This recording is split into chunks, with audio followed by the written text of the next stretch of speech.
Hi, welcome back to my channel. My name is Madison, and today I wanted to talk to you about some dark and disturbing thrillers that had me fighting for my life. I could not have made this video without mentioning Karen Slaughter. This one had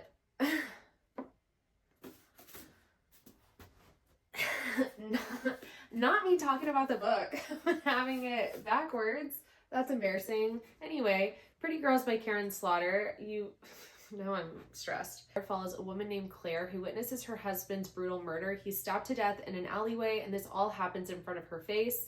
Now on the day of her funeral, she's going through his computer. I want to say it's to look for some security things, and ends up finding some really, really disturbing material. Now she can't really tell, this stuff might be fake, but it might not be, and he might actually be responsible for the many missing women in the area. She ends up taking it to police, and they are just really not helpful. This was my first book by Karen Slaughter, and the way this one had me in a chokehold, I could not get enough of it. But the first scene, I was not expecting it to get as dark as it was, and of course that's just a preview for the rest of the book. The Good Daughter, which follows two sisters who actually witnessed their mother's brutal murder, a theme with with Miss Slaughter. They witnessed their mother, as teenagers, witnessed their mother's brutal murder, and they both flee into the woods. And then now we go into the future where one of the sisters seems to be involved in another horrific crime.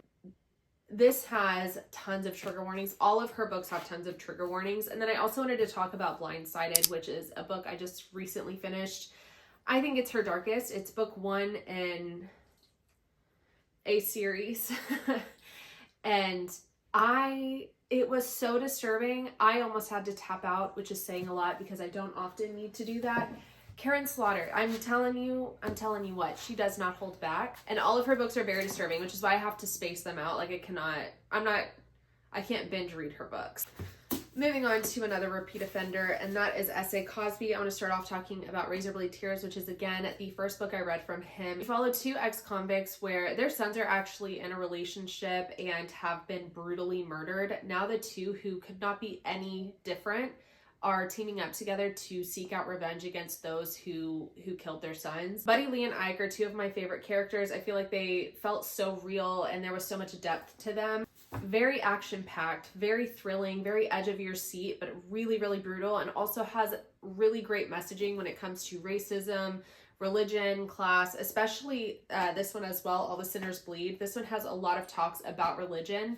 And I just love the way S.A. Cosby tackles it. This is All the Sinners Bleed, and I think it's honestly darker than Razorblade Tears. As well as a black sheriff in small town Virginia. One day he's called to a mass shooting, and this really uncovers some heinous truths about brutal murders that are happening in the area that have been covered up for years and years and years. Again, like I mentioned before, S.A. Cosby does a fantastic job talking about race and religion and class differences and just, I can't say enough good things about his book. Again, should be a movie. They need to give him a deal already. Similar writing style to S.A. Cosby is Gabino Iglesias, The Devil Takes You Home. I also really enjoyed House of Bone and Rain by this author. You follow a father named Mario who's in a world of debt after his child's sickness. His marriage is falling apart. His life is really crumbling, and he's decided to take on a job as a hitman. And he really enjoys it, honestly, but he's decided on one last final job, and then he's determined to get his family back.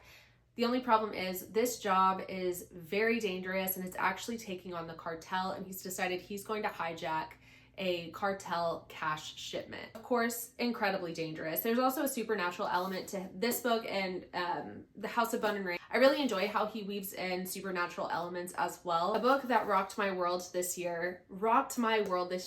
I did not sleep because I thought about this book constantly. It's The Last Thing to Burn by Will Dean. Follow a woman called Jane. That is not her birth name, but she was basically sold into this marriage, and she is living an absolute nightmare. The man she is married to is a truly horrific person. She is really and truly trapped. And then once she finally gets the courage that she's going to make a run for it, she finds out she's pregnant. And of course, that is when the true horrors begin. I've mentioned before, I'm a mother. It's the time that I read this book, but it deeply hit home for me.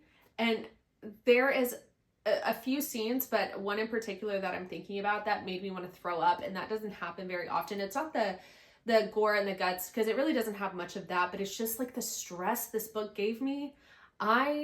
My heart was in my throat the entire, like, I really had a hard time with this book, but it was, I think, my second favorite book of the year. I loved this book, and I do recommend it, and I feel like not enough people talk about it. Finally, Sundial by Katrina Ward. You follow a woman named Rob who's in this marriage with this absolute goofball.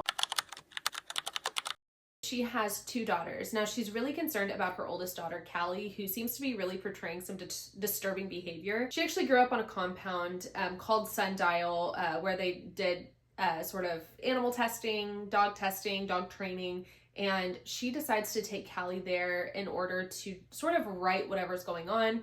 You also get the point of view from Callie, and she feels like one of them is not making out of this trip alive. Not everybody loves Katrina Ward's writing, and if you've from her, you've probably mostly heard about The Last House on Needless Street, and I know that is definitely hit and miss for people. This one's a little bit more straightforward, so if you didn't like that book, I would still recommend trying this one.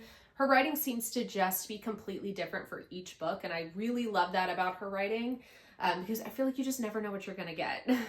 These are just the most disturbing books that I actually own. I can do tons more of this. I have so many recommendations for you guys.